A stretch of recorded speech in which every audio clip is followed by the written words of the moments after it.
This is an IKEA hack that you are gonna love. I decided to do something fun with this dresser. I'm Shireen with Olive Street Designs, and this IKEA Hemnes dresser is my old workbench. Now, you may have remembered that I, a little while ago, got a new workbench. I refinished it. It's beautiful. I love it. And this was my old workbench. And rather than just get rid of it, I decided to do something fun with it. This has been my old steed for the last 4 to 5 years, really helping me out with storing all of my things, and I decided I wanted to do something fun with it.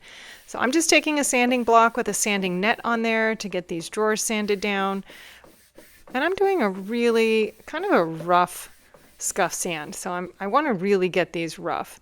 And you'll see why in just a second once I get these all cleaned up. And here we go. This is where the fun begins. I have a bunch of wood rounds that I am going to be placing on here to make just a fun design. I decided, you know what? I want to do some texture, and why not play with a free dresser that has been through it, this poor dresser. So I decided to put these rounds on there. I marked everything, and you know what? They fit pretty well. So the spacing for all of these was really nice. So I marked them where they overhang, and I'm just taking some miter shears, and I'm trimming those. And the coolest part about this is the large piece that came off of there fits perfectly there, and the small piece that I just cut off fits right there. I mean, this was meant to be. It never works out that way, and today it is, so I'm taking it. This is a win. So I'm just going to continue doing that. It's a lot of cutting, but these miter shears make it super easy because you wouldn't be able to cut these really with a saw or anything. They're too fragile. Just filling in the rest of the little random spots over there. I got really lucky that those all fit so well. And now I have a syringe that's filled with wood glue. Now again, these are wood rounds, and I'm wood gluing them to the wood. So this is going to be very secure. I don't have to do pin nails. I was considering having to do that, but it was really going to fracture these little rings. So I got everything glued down. I put some boards on the top. I'm missing a few. I had to place a quick Amazon order. But the ones that I did secure, I put boards on top and some clamps, and those will be sitting overnight to really get dried on there. So while those are drying, time to clean this up. Now thankfully, while I was using this as a workbench, I had something else sitting on top of it just to give me a little more depth. So it was pretty much protecting me from beating this poor thing up. There's a few little scars and things to it, but I got this free. So it was given to me with some bumps and bruises on it, and that's why I just turned it into a garage storage dresser. So it's been through it, and it does have a few signs of wear. Now, because I was doing something fun on the front, I decided I wanted to go ahead and strip this top. So I'm putting some stripper on, and with my chip brush, I'm just smoothing everything out. I'm going to let that sit for about 15 minutes and then scrape it off. And normally, I get quite a bit of the finish off of there. And now this is IKEA. It doesn't have a super thick finish, but it wasn't coming off. So our chemicals were not jiving, and whatever I was using was not removing what that was. And that happens sometimes. So I went in with a carbide scraper. That wasn't doing great. So now I'm sanding. And I'll just be sanding until it's all gone. And thankfully that didn't take too long. And because this is IKEA, I'm around there tightening up all of those screws.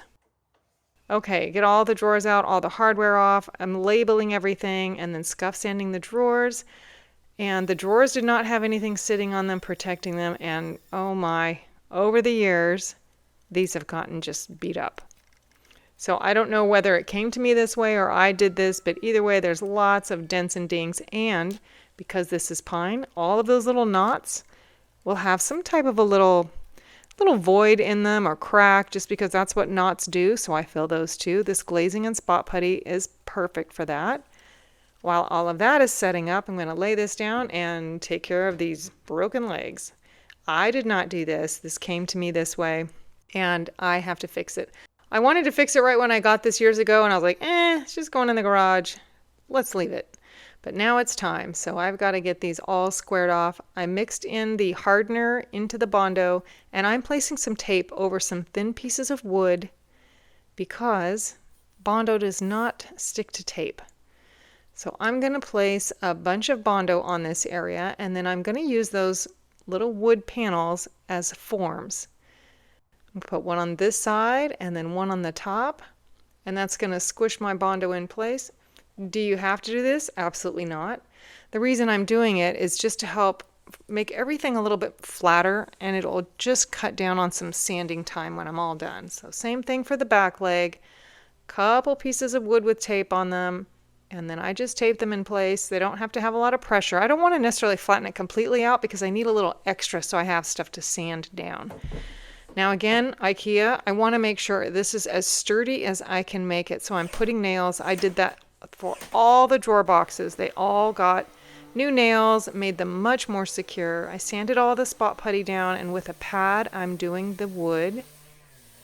They're a little rough, but I just wanted to make sure they were smooth. Time to take the forms off. You can see how it just kind of squishes it and flattens it out. It just makes the sanding process from here a lot easier. Crazy that it doesn't stick to tape, right? Okay, and through the magic of fast forward, you can see that this is just going to give me a nice straight edge. And those are repaired. And again, this is filthy and I have to clean it on every side, inside, outside. It's just got years of dust. And it's looking pretty ratty right now, but it's going to get better, I promise. Just getting all that cleaned up, and I should have looked at my numbers underneath to notice that drawer didn't go there. It went over there, and that one goes there. Okay, and this is where everything goes wrong. I was doing really good up until this point, and I did a paint wash, and I didn't love it. And then I started putting Topcoat on it, and I really did not like this color.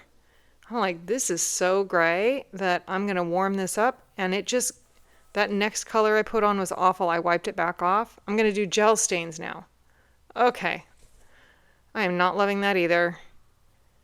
This is the paint color that I have mixed up, a custom color. That does not match. I don't know how, nope. I can't even talk. So I put a glaze on it, a little better, and then don't even ask me about this dark finish, where that came from, because that was, yeah, I just did that too. It's got to go. I just decided, I got up in the morning, I'm like, I'm over it. I had to walk away last night because I was so frustrated, but I decided to take it all back off.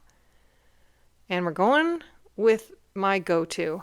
And I should have just started here. I get it, but I was just trying to do something natural, and that just didn't work. So pre-stain conditioner, because this is pine. Pine is a soft wood, and I like to use pre-stain conditioner so things go on more even. I mean, I've already been through 4 finishes, so why not do it right now?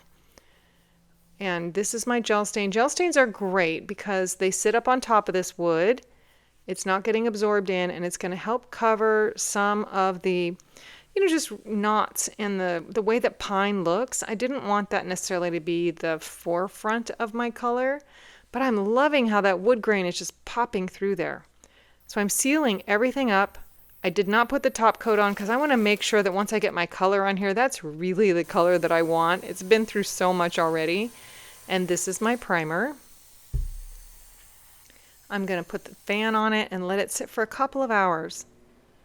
Come back and sand everything smooth, get it wiped back down again with a damp rag, and then this is my color. I mixed this color up, and it just seemed to fit this dresser. In between coats, I also pull the drawers out and get those edges all cleaned up. This is a paint primer combo that I'm using, so I didn't necessarily have to prime that again. Another coat of paint, just to get all of those little spaces, and this is Topcoat. And now I am revealing the top, and I do actually like how it matches this color, so I decided to go ahead and top coat it. And this is a second coat of top coat. And I'm sanding in between coats, and I'm really liking how this looks. So why not do one more coat of top coat just for good measure, because I think things should be pretty but very durable. I added some pretty gold hardware to top everything off. So let's take a quick look back at my poor garage workbench dresser, and here we are now. I mean, it doesn't even look like the same dresser, nor does it look like an IKEA dresser. So I hope you like this new design. I really had a fun time, not so much with the top, but I like it now. But I had a fun time adding all of that texture to the drawers. I thought that was really fun. I hope you like this makeover. Be sure to follow for more.